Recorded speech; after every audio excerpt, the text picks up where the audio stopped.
Hey there, fellas. Look at what I've got standing right here next to me. Yeah, this thing is one hell of a machine. So the thing is that one of our buddies actually bought this car for the purpose of doing a mild build. Yeah, he's looking to do some mods. As for his reasoning, well, he was thinking like, okay, this car is packing a diesel motor. And there were a few occasions, there were quite a bunch of times when I'd see people suggesting we get a diesel to Runaway. Now, if I'm being honest, it does happen sometimes. Runaway diesels are a real thing. Speaking from my own knowledge, that's when the turbo starts spewing oil, and as we all know, diesel engines are more than happy to run on motor oil. Another cause that I've heard about, but have no personal experience with myself, it's when the seal or gasket on the high-pressure fuel pump starts to leak. The fuel makes it into the engine block, then the fumes somehow find their way into the chambers. I've heard about this, but I've never actually seen it happen. The oil thing, however, is something that I've seen with my very own eyes. You can even say that I had a part in that. Anyway, here's what we're doing. Well, it's actually quite obvious. Today we'll get this engine into a runaway state. We'll try simulating an oil leak. As I already mentioned, the turbo begins throwing oil, which starts pooling in the intercooler. You hit the gas, the engine sucks in that oil, and off you go. Now, this thing doesn't have an intercooler, but we'll think of something. We'll find a way to feed the oil in there. Right, let's do this. Runaway Diesel. Translation and voiceover by BMI Russian.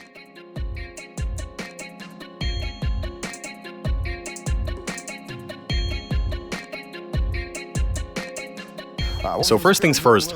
For starters, we need to fire this thing up. It actually starts up okay, but no thanks to the starter motor. The only way you can do it is like so, using a rope, or by giving it a good push, which in our case is uncalled for, given we've already got everything we need. Go for it. Let's see how much smoke this thing coughs out, but don't get too carried away. Okay, give it some gas now. Come on, man, give it some more, don't be shy.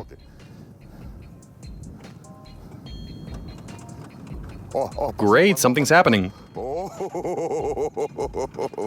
Yeah. Well, no worries. That's just the guinea pig we have for today. What can you do? If I can just reiterate, this car was bought with the intention of doing an engine swap. That's a 107% certainty. Meanwhile, it'd be a shame to just throw this motor away while it still works, which is why we're inducing a runaway condition.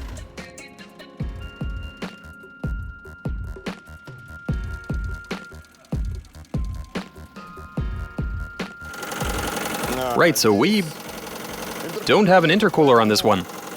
So right before the turbo, there's a valve on the intake side, which we've clamped a hose to. It's all looking good. And now, so it's right before the turbo. And what do we do now? We just need to dip it into a container with some motor oil, simulating a situation when it's sucking oil from the intercooler.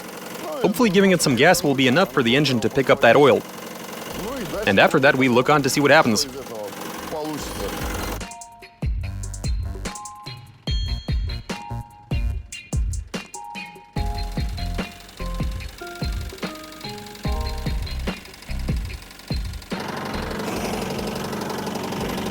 Just a bit. This is all in the name of safety. Go ahead and stick that canister in there. Is it doing that on its own? Looks like it's already going runaway.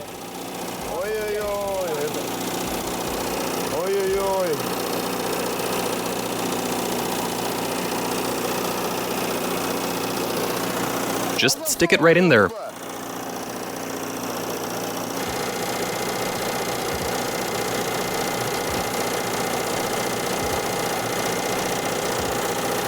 Is it reaching the oil? Yeah. We should hit the gas. Hit the gas? Yeah, it needs some gas. Right, we stuck the hose into the oil. In theory, if we stab the gas pedal, the motor should start sucking it in. And off we go. In theory, of course. As for the practical side, Well, we're about to find out.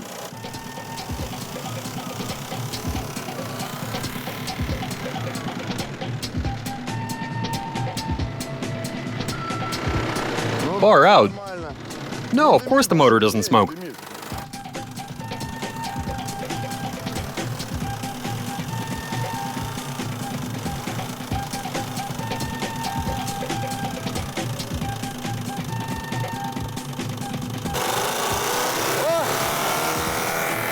There we go.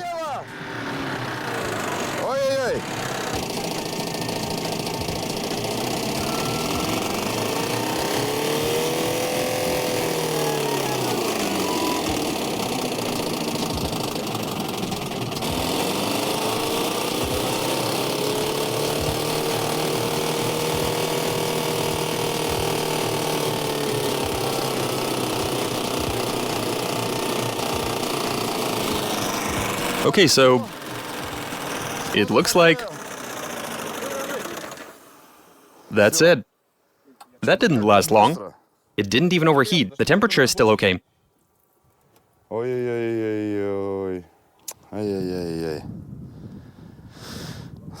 It seized up. I think it'll loosen up. Well, if it cools down, then perhaps. Yeah, fellas, I guess you could say it was going okay for a little bit, but then it sort of fell onto its face.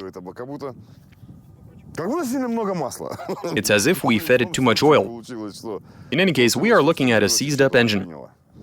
Then again, we were prepared for this, so we'll let it chill out, and afterwards we can try starting it again. But for now, it needs to rest. It won't budge. Many minutes later.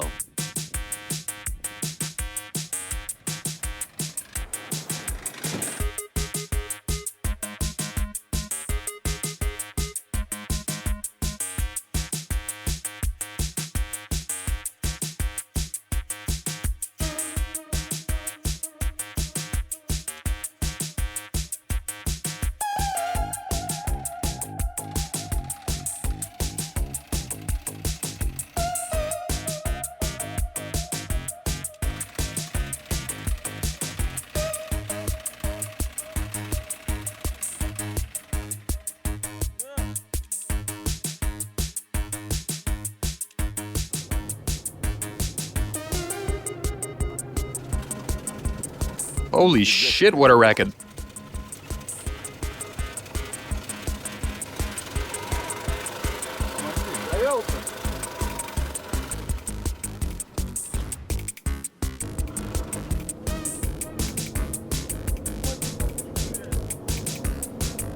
What the hell's going on?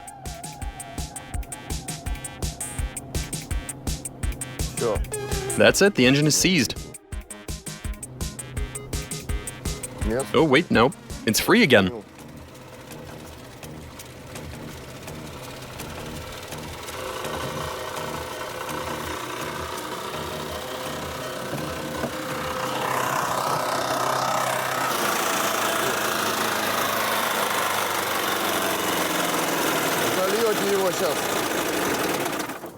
I think you're pouring too much in there. Let's try that again.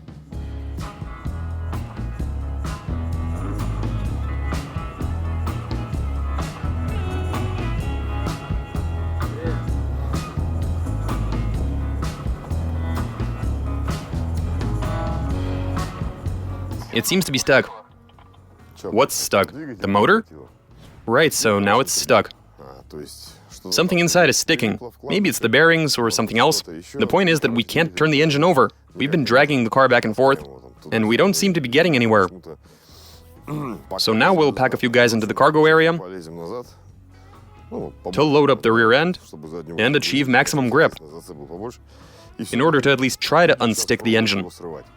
I mean, how is it even possible that it got stuck? Then again, who am I kidding? Right, we're inside the van. Me and, well, the obvious camera guy who's sitting right across from me.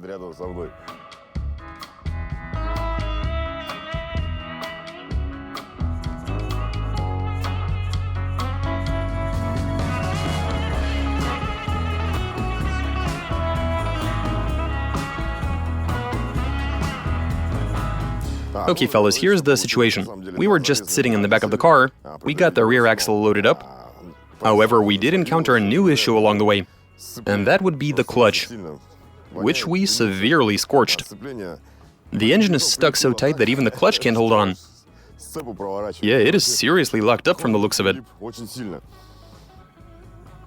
There were a few occasions when for, like, a few 10-second intervals, I'm sure you noticed those moments when Ivan started squeezing the canister. So it's not even a matter of the turbo sucking in that oil. As a matter of fact, it was him actively feeding it in. So yeah, Ivan went ahead and gave that canister a good squeeze, creating some pressure. I'm sure you guys saw that rapid surge, when the revs went up without anybody even touching the gas. The engine was rattling away like a madman, but that didn't last long. I don't even know. I really don't have that much experience in the realm of diesel engines. I'm more of a gasoline engine guy. Yeah, the motor is seized. We suspect that one of the rods might be bent, but until we take it apart, we won't know for sure. So yeah, let's head back to home base, dismantle it and see what's wrong. And then I guess we draw some conclusions. Right, time to go home.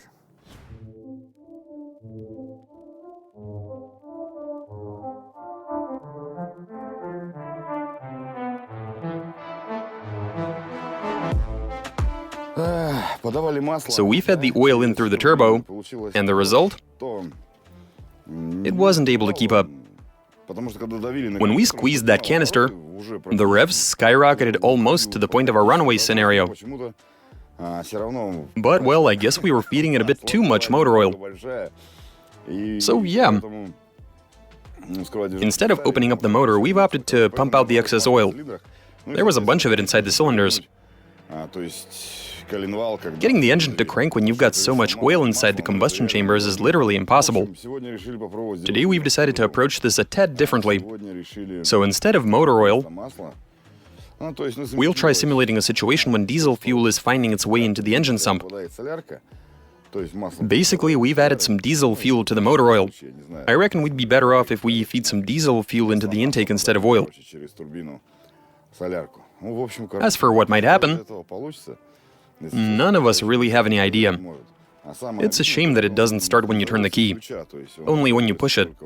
I guess we'll have to drag it around then. It's not like we have any other options. I mean, we do need to fire it up, right? We'll keep close to the edge in order not to ruin the pavement.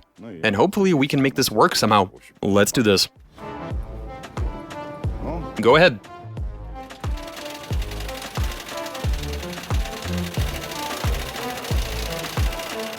All right, punch it.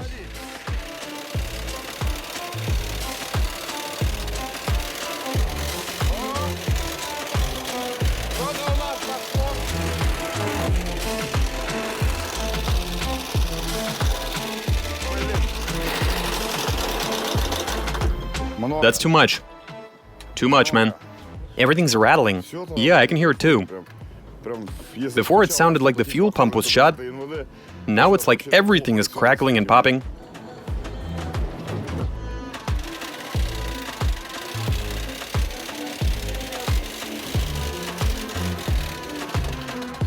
Oh, for crying out loud. What the hell was that?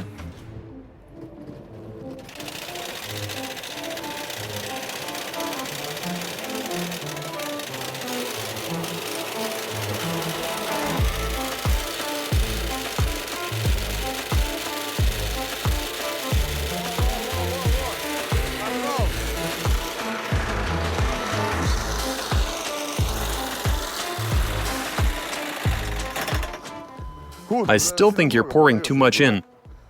See what's going on? Again, it looks like it's spewing out either oil or diesel fuel. Look, it's spitting out liquid. I put a liter in there. That was probably too much. Yeah, you shouldn't have poured so much in, dude. What's the point? Another attempt. I have lost count how many times we've done this.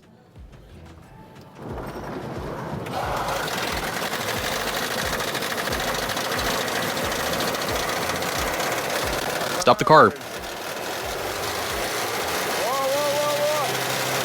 Now that's what I'm talking about.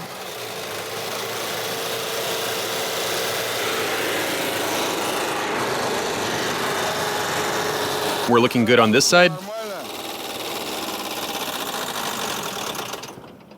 Did you feed it too much? I was barely even pressing it.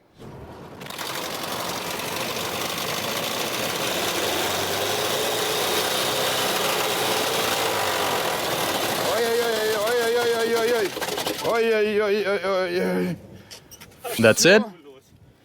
We're done? Something fell off. What fell off? Some bits of metal. What do you mean bits of metal fell off?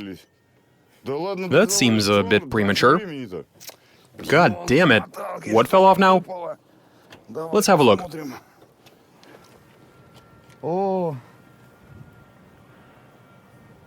Right. It appears that a broken rod smashed the block. Congrats, gentlemen. Shake its hand. I see a bit of piston lying on top of a coolant hose. Isn't that nice? It's extending a hand for you to shake. The problem is that I don't really see any hands, but a bit. A piece of piston is lying right on top of a tube. Where did it come from, though? Let's try to find the breach. This isn't gonna stand. Was it frightening? Well, it did and was like, bye. Right. This entire side is covered in oil, meaning we're very close. Then again, the smoke is coming from over here. You see anything? Nope. Do you see that bit of piston? Oh yeah, there it is. Do you see the piston fragment? There are some more shards over here. Some more, you say? Where did they come from, though? We can't tell. Can't really see anything. It appears... You know what? It looks like they came from over here. There's oil everywhere on this side. So the starter motor doesn't spin the other way, huh? That's a letdown. Yeah, it's stuck. Well, it is what it is. At some point it picked up some decent revs, to our delight. Now, we were expecting the motor to start banging and hammering away, but apparently it got fed up with us. We weren't even pouring in the diesel fuel. The engine was basically running on fumes at that point. It was all going well, but we've got piston fragments, bits of the block, with a piece of cylinder sleeve, and it's all laid out on the pavement now. Let's put it onto a trailer and tow it back home. Let's move.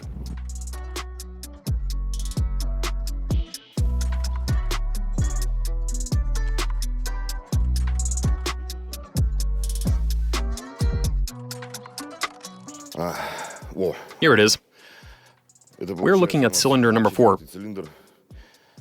It might have been the rod that let go, or maybe it was the piston that was the first to give up.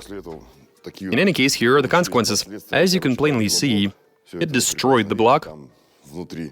The internals are basically tied up into a knot. Everything's broken. The rod got twisted. So yeah, this motor is a goner. 100%. Oh man, it's really not uncommon for diesels to run away on their own. But here we were trying to induce those conditions and failing miserably. Hit us up in the comments. Tell us what else we could do. I thought we were doing everything correctly. I mean, when the engine sucks oil from the intercooler, it runs away. When you have fuel in the engine block, that also leads to runaway. But in our case, that sort of operation lasted for no more than, let's call it 15 to 20 seconds. It began to rev up, which is to say it did achieve a state of runaway, but then the revs would drop. Why was it doing that? I have no clue. In the end, the motor is wasted. We all know that when a diesel starts to run away, the only thing you could do to stop it doing so is to cut off the air supply. Stick a hat or a coat into the intake or something. Whatever you need to do to get it to stop. Once there is no oxygen, there is no combustion either. As for the aftermath of our runaway diesel engine, I'd say that approximately 90% of them die, if you aren't able to stop it in time. Anyway, we're not going to give up. We very well might get our hands on another diesel in the future, in somewhat better condition. But for now, that's all I have for you. Watch us, subscribe, send in your comments and suggestions, give us a big thumbs up. All right, catch you later.